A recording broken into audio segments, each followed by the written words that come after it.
capítulo 19 de 1 Reis. Todos acharam? E Acabe fez saber a Jezabel tudo quanto Elias havia feito e como totalmente matara todos os profetas à espada.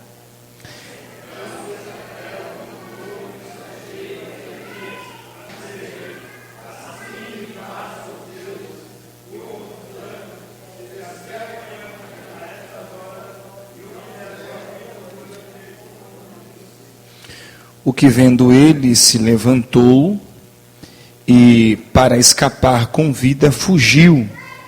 E chegando a Berseba, que é de Judá, deixou ali o seu moço.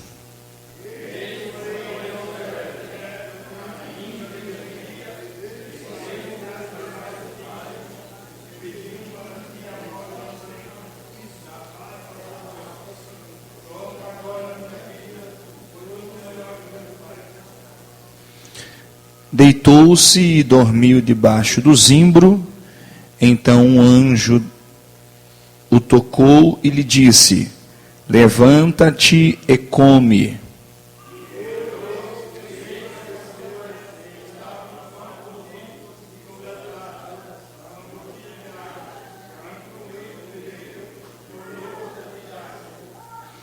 E o anjo do Senhor voltou uma segunda vez e tocou e disse: levanta-te e come, porque te será muito longo o caminho.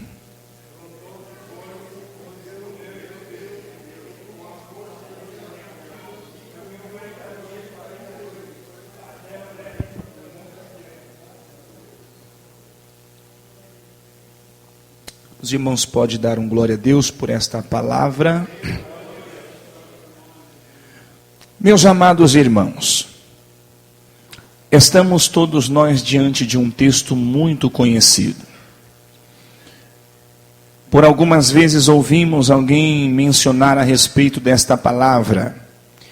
Por outras vezes voltamos a reler este texto, vasculhando algumas coisas importantes e procurando da parte do Senhor Deus a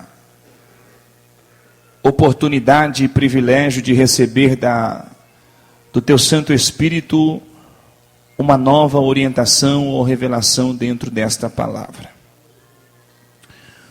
O primeiro livro dos Reis, no capítulo de número 19, retrata a respeito de um episódio muito importante no período em que a casa de Israel estava vivenciando um dos momentos muito precário, no sentido governamental, como também espiritual.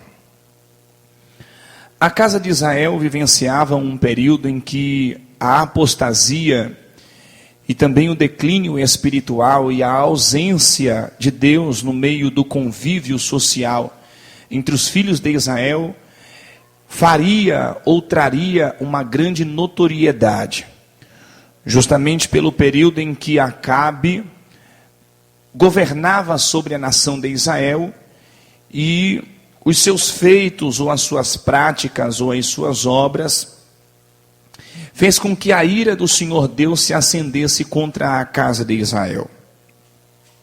O capítulo 16, no versículo 29 a seguir, está uma relação de restrições e de situações em que Acabe havia praticado. Entre elas, além de casar-se com a Jezabel, a filha de Etibaal, também Acabe havia construído altares a Baal e também havia adorado a Baal dentro da casa ou dentro do solo de Israel em Samaria. Foi dentro deste período em que um certo profeta, cujo nome era Elias, havia se levantado e havia proferido que o solo de Israel, num período de 3 anos e 6 meses, não veria ou não vivenciaria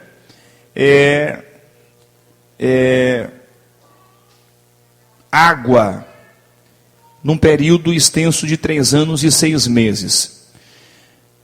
Deus iria cerrar o céu, mediante ao declínio espiritual que a casa de Israel vivenciava. Então Deus, o Senhor, havia confirmado a palavra que saiu da boca do profeta Elias, trazendo juízo para o solo de Israel.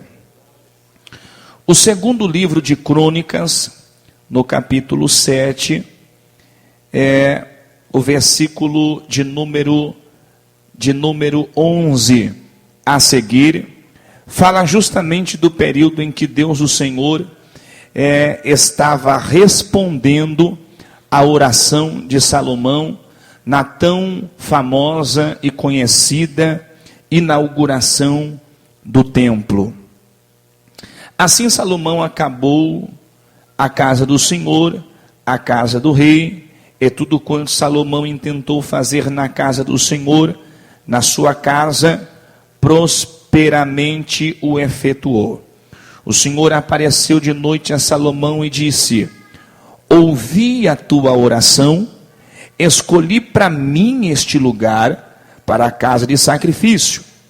Se eu fechar o céu, não houver chuva, ou ordenar ao gafanhoto para que consuma a terra, ou se enviar a peste entre o meu povo, se o meu povo, que se diz chamar pelo meu nome, se humilhar e orar, e buscar a minha face e se converter do seu mau caminho, então eu ouvirei do céu, perdoarei o seu pecado e sararei a sua terra. Porque agora estão abertos meus olhos e atentos meus ouvidos à oração deste lugar. Porque agora escolhi e santifiquei esta casa, para que o meu nome esteja nela perpetuamente, e nela estarão fixos os meus olhos e o meu coração todos os dias. Percebamos, irmãos, que Deus está falando com Salomão depois do período da oração. E justamente o versículo 13, Deus, o Senhor, está anunciando pelo menos 3 juízos à nação. Deus está dizendo: se eu fechar o céu e não houver chuva, se eu ordenar o gafanhoto e consuma a terra, se eu enviar a peste entre o meu povo, então esses três juízos designado ao povo, estas 3 sentenças por parte de Deus, seria absolvida, uma vez que Deus encontrasse no povo sinceridade, uma vez que Deus encontrasse no povo arrependimento, uma vez que Deus encontrasse no coração do povo devoção ou gratidão a Deus por tudo que o Senhor Deus havia feito ou por sua vez estabelecido.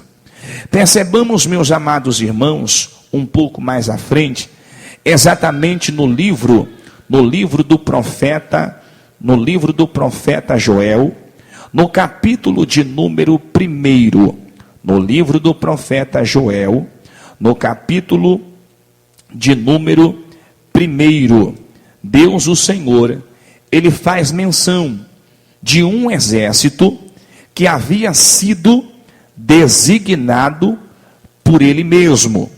Deus, o Senhor, tem a intenção de chamar a atenção do seu povo para um posicionamento. Livro de Joel, capítulo 1, está escrito: palavra do Senhor que foi dirigida a Joel, o filho de Petuel. Ouve isto, vós anciões, e escutai todos os moradores da terra. Porventura, isto aconteceu em vossos dias, ou nos dias dos vossos pais? Fazeis sobre isto uma narração aos vossos filhos, e vossos filhos aos seus filhos, e os filhos destes a outra geração.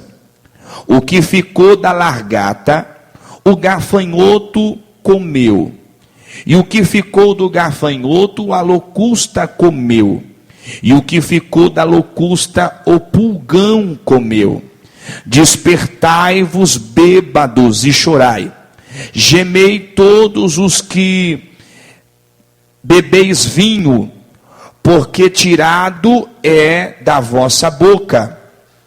Porque subiu contra a minha terra uma nação poderosa e sem número, e seus dentes são dentes de leão, e tem queixadas de um leão velho.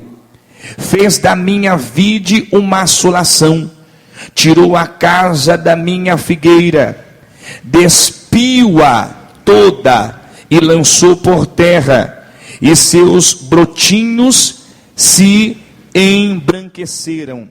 Lamenta como a virgem que está vestida de saco, pelo marido da sua mocidade. Foi cortada a oferta de alimento e a libação da casa do Senhor. Os sacerdotes ministros do Senhor estão entristecidos. Por quê? Porque o campo está assolado, a terra está triste, porque o trigo está destruído, o mosto está seco, o azeite se acabou. Envergonhai-vos, lavradores, gemeis, vinhateiros, porque o trigo e a cevada, porque a colheita do campo pereceu, a vide se secou, a figueira murchou, também a romeira, a palmeira, a macieira, e todas as aves do campo se secaram, e já não há alegria entre os filhos dos homens. Deus, o Senhor, havia enviado o seu exército. Este exército, 5 espécies de gafanhoto, foi um exército designado pelo próprio Deus, que vai estar registrado justamente dentro do capítulo 2, que falará a respeito da restauração da terra de Judá. Meus amados e meus queridos irmãos, dentro deste período, a nação de Israel estava em uma situação precária, uma situação desesperadora, em que o solo israelita vivenciava o período da apostasia e o declínio espiritual. Vejamos, porém, que quando um certo profeta, por nome de Elias, se levanta perante a presença de Acabe, a Bíblia vai nos dizer que este Elias, tisbita dos moradores de Gileade, disse para Acabe, dizendo: vive o Senhor, o Deus de Israel, perante cuja face estou, que nestes anos nem orvalho nem chuva haverá, senão segundo a minha palavra. Depois veio a ele a palavra do Senhor, dizendo: retira-te daqui, vai para o oriente, esconde-te junto ao ribeiro de Querite, que está diante do Jordão. A palavra designada a Acabe foi uma palavra de juízo, e Deus, o Senhor, havia assinado a palavra dita pelo profeta. Perante os perigos e as situações que são incircunstanciais, a um servo de Deus ou uma serva de Deus, presenciamos, meus amados irmãos, os grandes perigos estratégicos em que Satanás se opõe contra a igreja do Senhor, dia após dia. Gradativamente a igreja do Senhor, ela cresce em número, é verdade, mas o adversário da nossa alma, ele busca ocasião. A Bíblia vai dizer que ele vem como leão procurando a quem possa tragar.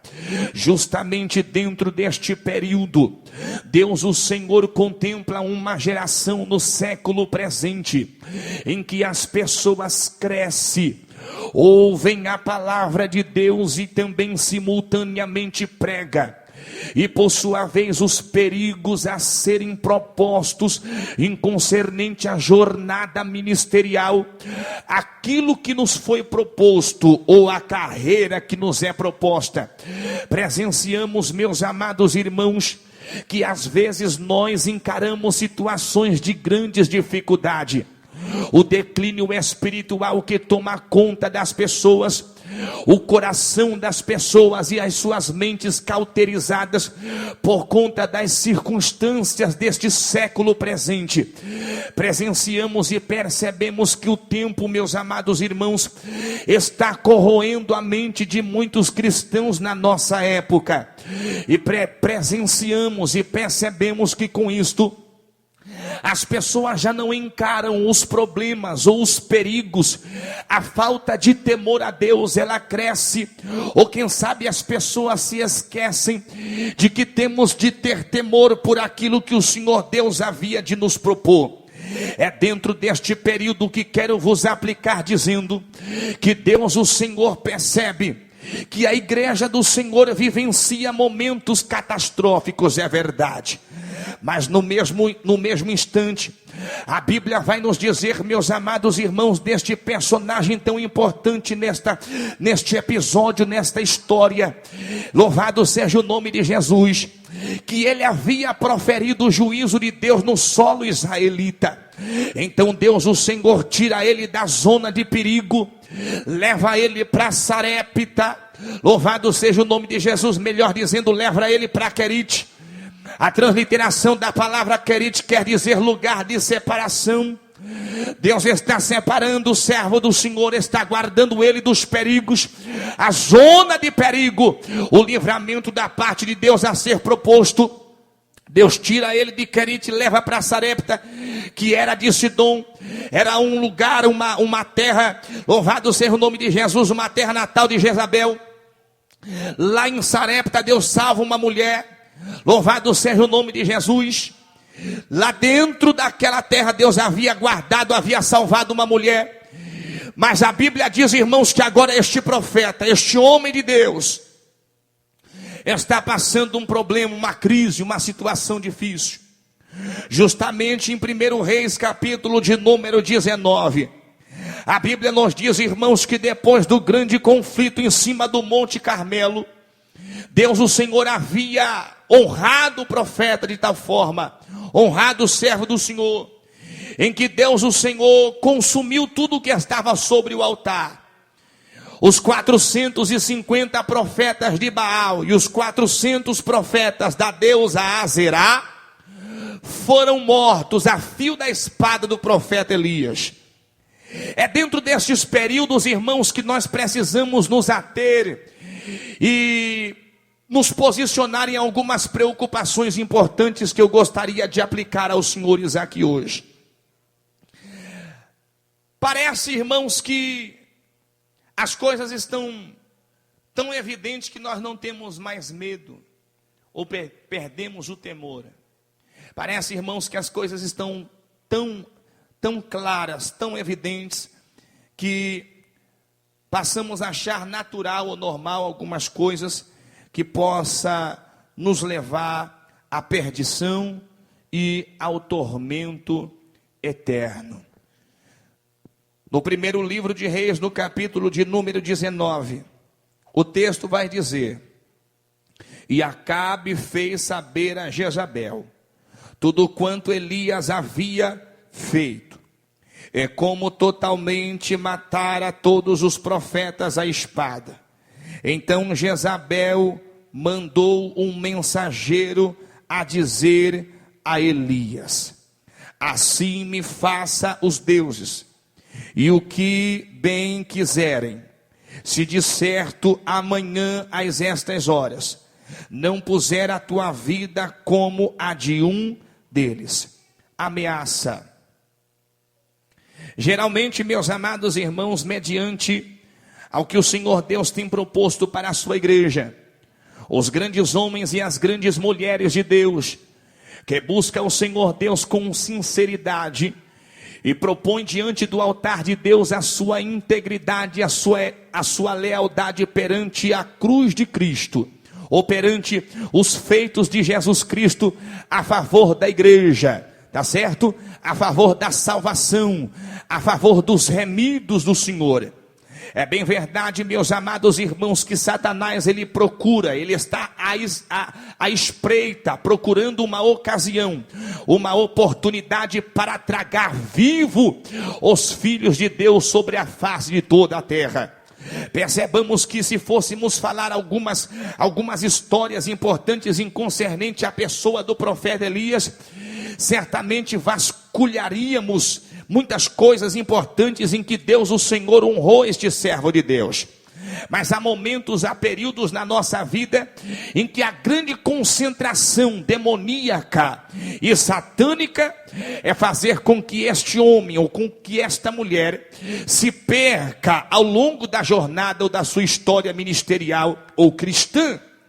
É por isso que dentro deste período, Elias, no capítulo de número 19 de 1 Reis, ele entra dentro da história de uma forma diferente, porque após ter sido honrado pelo próprio Deus, em que o Senhor Deus mandou fogo do céu, consumiu o holocausto, todos os profetas de Baal que se auto-retalhavam para clamar o seu Deus pagão, não obteve resposta. Então o profeta vai reparar o altar, vai colocar tudo direitinho, vai mandar trazer água para colocar em volta do altar em uma vala aberta. E quando Deus, o Senhor, mandou fogo do céu, Deus consumiu o holocausto, lambeu a água que estava em volta e o nome do Senhor foi glorificado. Declarou-se, porém, que o Deus de Elias era o verdadeiro Deus que atendeu ou que respondeu por meio de fogo. Levanta a mão da glória ao nome de Jesus. Mas, irmãos, quem é que não passa por luta ou por crise existencial? Aflições, preocupações, situações difíceis. As circunstâncias nem sempre são favoráveis. Problemas familiares, problemas conjugais, problemas no relacionamento, problema no ministério, problema no meio da igreja, problema espiritual, problema profissional, problemas, aflições. Jesus havia notificado que no mundo teríamos aflições, mas ele orienta que tenhamos bom ânimo, porque assim como ele venceu o mundo, de certo nós também venceríamos o mundo, se crermos verdadeiramente no unigênito Filho de Deus. O livro dos Salmos, número 34, 19, está escrito: grandes são as aflições do justo, mas o Senhor as livrará de todas elas. Não é de algumas, é de todas elas. Oh, glória ao nome do Cordeiro de Deus. Deus está dizendo que por mais que Deus te use, Deus está dizendo que por mais que você seja usado nas mãos do Nazareno, há momento em que a crise nos sufoca, há momento que a circunstância nos oprime, há momento em que nós não encontramos auxílio ou ajuda de universitário. Louvado seja o nome do Senhor, aleluia, louvado seja, a nossa confiança está baseada no Deus Trino, louvado seja o nome de Jesus, porque quem é que não passou prova? Eu quero dizer para você que você vai passar. Porque às vezes nós pensamos, irmãos, que a luta não vai vir, que a prova não vai vir. Às vezes assistir um telejornal, eu não quero aqui fazer propaganda para ninguém, mas às vezes parece que nós estamos assistindo uma minissérie, um filme, uma dramaturgia. Parece que as coisas ruins só acontecem lá fora ou nos outros lugares, querido. Nós estamos sujeitos para calaxandarabacandaраia. Mas quando é que eu tenho que demonstrar que eu sou um cristão ou que eu sou um crente na pessoa de Cristo Jesus? Não é nos momentos de bonança, não é nos momentos de festa ou de alegria. Profeta Isaías, capítulo 43, nos deixa muito bem claro que nós não estamos isentos. Mas agora sim diz o Senhor que te criou, ó Jacó, e que te formou, ó Israel. Não tema, porque eu te remi, chamei-te pelo teu nome, tu és meu. Quando passares pelas águas, estarei contigo. E quando pelos rios, eles não te submergirão. Quando passares pelo fogo, não te queimará, e nem a chama arderá em ti. Ele está dando a certeza e a convicção que nós não estamos isentos. Salmo de Davi, número 46, está escrito, aliás, Salmo de Corá: Deus é o nosso refúgio e fortaleza, socorro presente na hora da angústia. Pelo que nós não temeremos, quando? Ainda que a terra se mude, ainda que os montes se transportem para o meio dos mares, ainda que as águas rujam e se perturbem, ainda que os montes se abalem pela sua braveza, há um rio cuja corrente alegra a cidade de Deus, o santuário da morada do Altíssimo. Deus está no meio, e se Deus está no meio, não será abalado, porque Deus a ajudará desde o romper da manhã. As nações se embraveceram, os reinos se moveram, ele levantou a sua voz e a terra se derreteu. O Senhor dos exércitos está conosco, o Deus de Jacó é o nosso refúgio. Vinde e contemplai as obras do Senhor, que desolações ele tem feito na terra. Ele faz cessar a guerra até o fim da terra, ele quebra o arco, ele corta a lança, ele queima o carro no fogo. Aquietai-vos e sabeis que eu sou Deus, diz o Senhor. Serei exaltado entre as nações, serei exaltado entre a terra, serei exaltado na tua casa, na tua família, nos teus projetos, nos teus negócios, nos teus sonhos. Ele será exaltado porque ele é Deus. Não, você não entendeu ainda. Livro de Abacuque, profeta Abacuque, capítulo de número 3.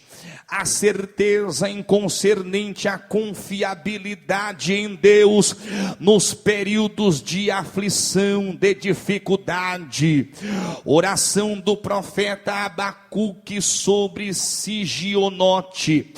Ouve, Senhor, a tua palavra, ou seja, ouvi, Senhor, a tua palavra e temi. Aviva, ó Senhor, a tua obra no meio dos anos, e no meio dos anos faze-a conhecida, e na tua ira lembra-te da misericórdia.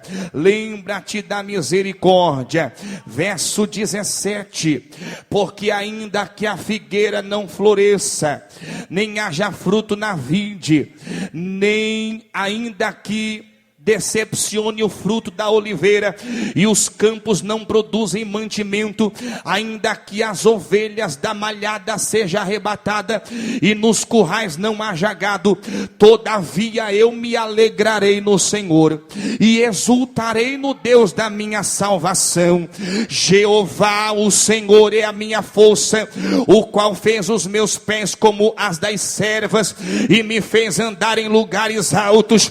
Deus está dizendo aqui hoje, aleluia, só para quem confia, só para quem acredita, que os períodos ou os momentos de aflição da tua vida, Deus, o Senhor, jamais te abandonará, e o nome dele vai ser glorificado. Meus amados irmãos,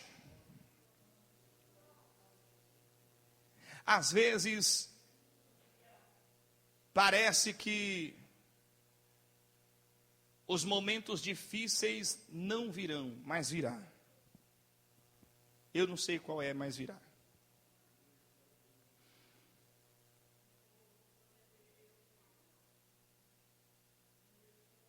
Os profetas de Baal e de Azerá morreram, e um mensageiro enviado por Jezabel, vem para entristecer a fé do profeta Elias. E o mensageiro vem trazer o recado de Jezabel, dizendo que amanhã, neste mesmo horário, eu duvido se a cabeça desse profetinha, desse crentinho, não vai estar junto também com os dos profetas de Baal que ele matou. Você quer que eu te diga uma coisa? Satanás está querendo te exterminar.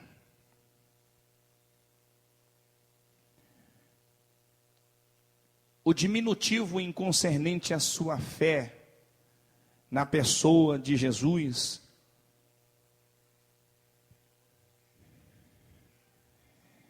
é uma forma de tentar fazer com que você se sinta de fato inferior ou diminuído pela circunstância. Pastor, não entendi. Quando o gigante Golias se opôs diante de Davi, e a torcida organizada pelos filisteus,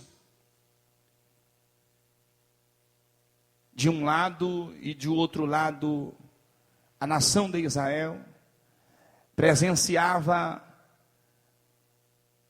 o contraste de que Davi era pequeno, de que Davi era inexperiente, de que Davi não tinha espada, escudo ou lança, de que Davi, pelo próprio Saul, ao tentar colocar a sua armadura, subestimava a força da fé de Davi. Quem está entendendo isto? Alguém olha para você e percebe que as suas características não competem com a situação ou com a circunstância. As pessoas olham para você e diminuem você perante a circunstância ou a ocasião da situação. As pessoas olham para mim ou olham para você e elas estão dizendo: de fato você não pode, de fato você não vai conseguir, de fato este sonho, este projeto vai além da sua força ou vai além daquilo que você pode alcançar ou conquistar. De fato você, as suas características, tá certo? Não competem com aquilo que você possa conquistar. Então as pessoas começam a te colocar para baixo. E se você de fato não evidenciar em Cristo a tua fé, você vai passar a concordar com a negatividade em que as pessoas traduzem ao teu respeito. Então certa ocasião você vai se olhar no espelho e vai dizer: verdadeiramente eu não posso. Ou você vai dizer: verdadeiramente eu não consigo. Verdadeiramente o meu marido não será alcançado. Verdadeiramente a minha família não será próspera. Verdadeiramente aquele sonho que eu pensava que poderia alcançá-lo, eu jamais conquistarei. Ei, deixa eu dizer uma coisa para você aqui nesta noite. Naquele grande campo de batalha, em que o grande Golias, louvado seja o nome de Jesus, aleluia, escarnecia da pessoa de Davi, ou da fé de Davi, louvado seja o nome de Jesus, aleluia, glória a Deus. Ele se sentia oponente, ele se sentia intransponível, mas naquele dia Jeová, o Deus dos céus, colocou Davi e o gigante no mesmo patamar, aleluia, do gigante para o Davi, louvado seja o nome de Jesus. O gigante olhava para Davi de cima para baixo, aleluia, mas de Davi para o gigante, Jeová colocava ele no mesmo nível e na mesma altura. Deus está dizendo para alguém aqui hoje: não tem problema se o teu gigante te vê como um Zé Ninguém, Jeová vai colocar você alinha diante dele. Levanta a mão e dá glória. Ele para Candaraia. Elemente dar o candio remi nasce. Isso é fé. O gigante vê você pequeno. Ei, deixa eu dizer uma coisa. Mas o gigante chamado Jesus o Nazareno, ele é maior do que qualquer gigante. Ele é maior. Na tua vida, ele é maior.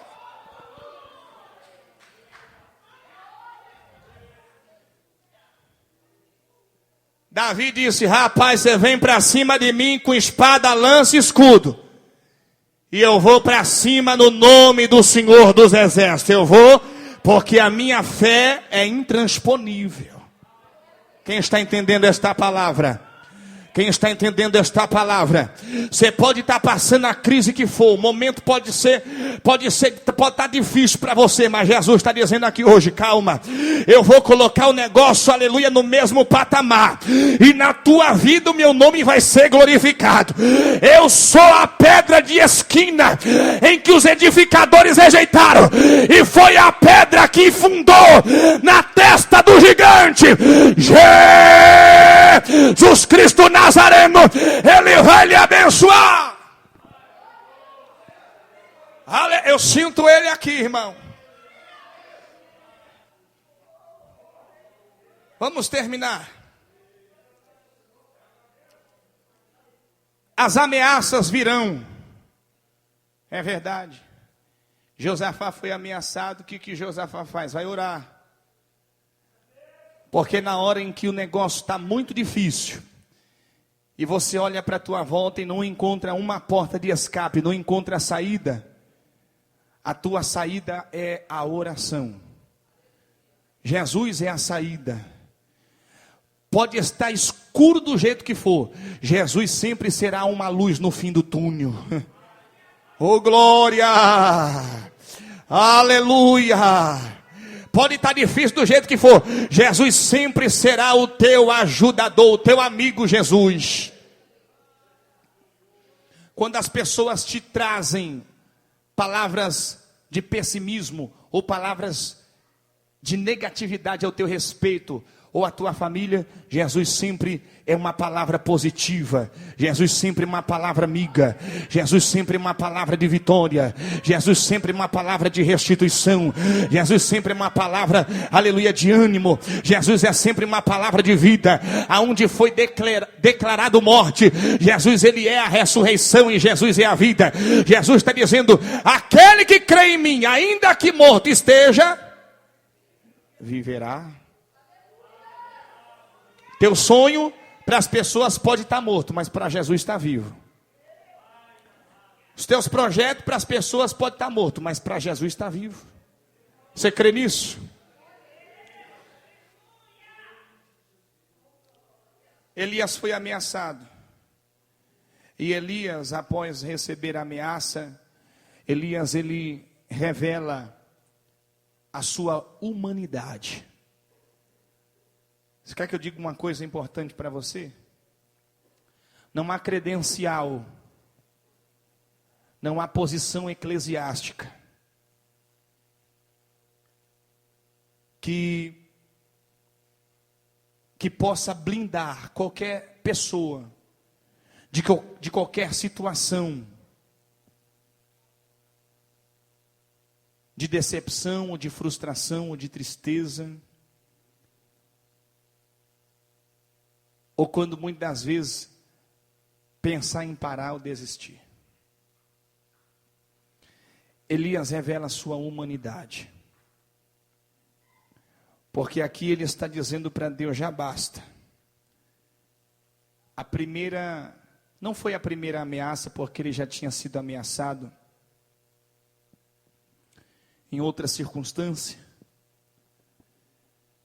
Mas aqui Elias demonstra a sua humanidade, o seu cansaço. Ele está dizendo, Deus, já basta. Me mata, porque eu não sou melhor do que os meus antepassados.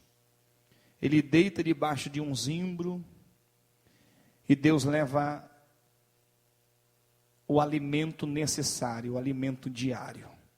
A nação de Israel no deserto, em concernente ao maná, o maná não poderia de forma nenhuma armazená-lo para o dia seguinte.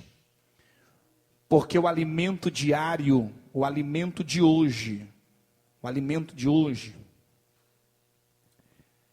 para a vida do povo de Deus, é você saber que o Senhor, Ele preserva a sua vida nos momentos mais difíceis. E o alimento diário, ou a cesta básica de Deus para Elias, não era muita coisa não. Era pão e água. Salmo 91, verso 10 e 11 está escrito: nenhum mal te sucederá e nenhuma praga virá sobre a tua tenda, porque o Senhor Deus dará ordem aos teus anjos para te guardar em todos os teus caminhos. Então Deus, Ele vai chamar a atenção do profeta e diz: rapaz, levanta daí, porque o anjo do Senhor está levando para você aquilo que você precisa ou aquilo que você necessita. Pão e água. Jesus no Novo Testamento ele vai dizer ser o pão da vida. Uma das formas simbólicas representadas pelo Espírito Santo de Deus é a própria água. Então o alimento aqui, em concernente à vida deste servo de Deus, era a necessidade de um reabastecimento. Tem muita gente nos nossos dias atuais que pensam não precisar mais de nada. Não preciso mais orar, não preciso mais ler Bíblia, não preciso jejuar, não preciso consagrar minha vida. Então, tantas coisas em que as pessoas dizem não precisar mais, porque já foram cegadas pelo Deus deste século. E hoje muitas pessoas pregam para si mesmo, do contrário de Paulo dizer aos coríntios que nós não pregamos a nós mesmos. Mas esse reabastecimento sugere, é sugestivo,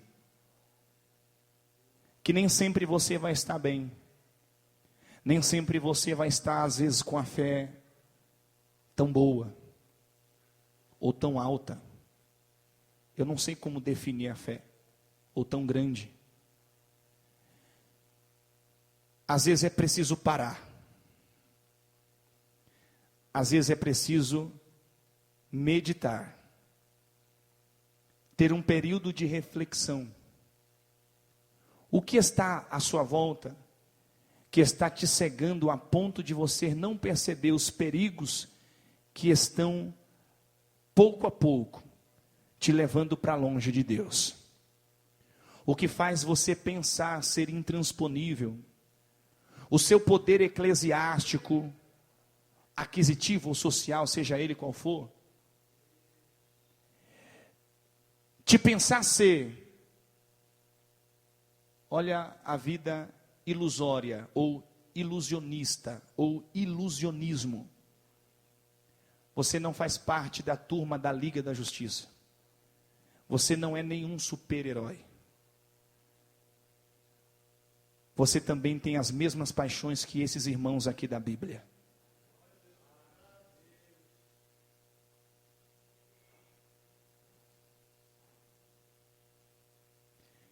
E se não tomar os devidos cuidados,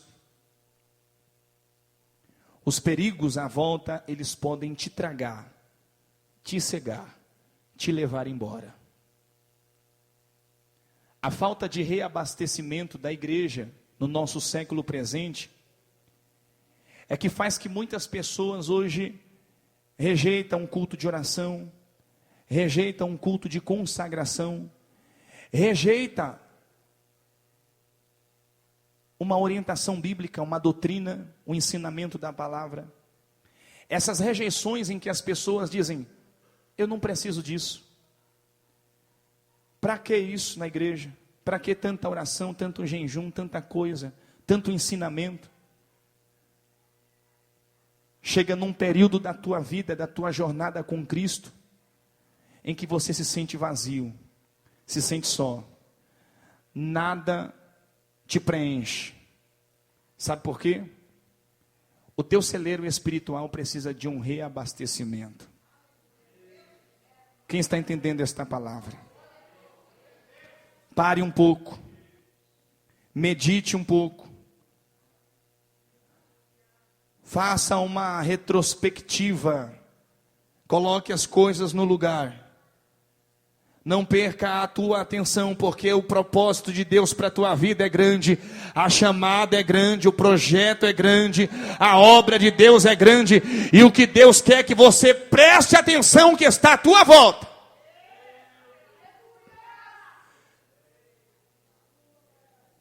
Deixe de manha, deixe de ser manhoso ou manhosa. Ai, Jeová, parei, chega. Vou entregar, vou desistir, vou embora, me mata, quero morrer. É que nem aquele bichinho, tinha um comercial que o bichinho dizia: ó céus, ó vida. Deus está dizendo para alguém aqui hoje: não adianta correr. Eu encerro dizendo uma coisa importante. Depois de muita insistência do anjo, a misericórdia de Deus é muito grande. Dormindo no sono da indolência, acordado 2 vezes, ele come e bebe, e depois de 40 dias, se esconde dentro de uma caverna, e Deus vai lá dentro da caverna dizendo: rapaz, o que faz aqui, Elias? De novo. Reveja os seus conceitos. Alguém falava tanto de João Batista: quem é você? Quem é você? É Elias? É o Cristo? É o profeta? Não, não sou nenhum desses irmãos aí não. Então me fala quem é você, para que eu possa falar para aqueles que me enviou. Porque é sempre assim, é sempre uma corja, é sempre né? Tá bom, então vai lá e diz para eles que eu sou apenas uma voz que clama no deserto. Como disse o profeta Isaías: endireitai os caminhos, endireitai, anda direito, endireitai. Que Jesus te abençoe, que você possa ser cheio do Espírito Santo e da palavra de Deus. Aplauda o Senhor Jesus para a glória de Deus.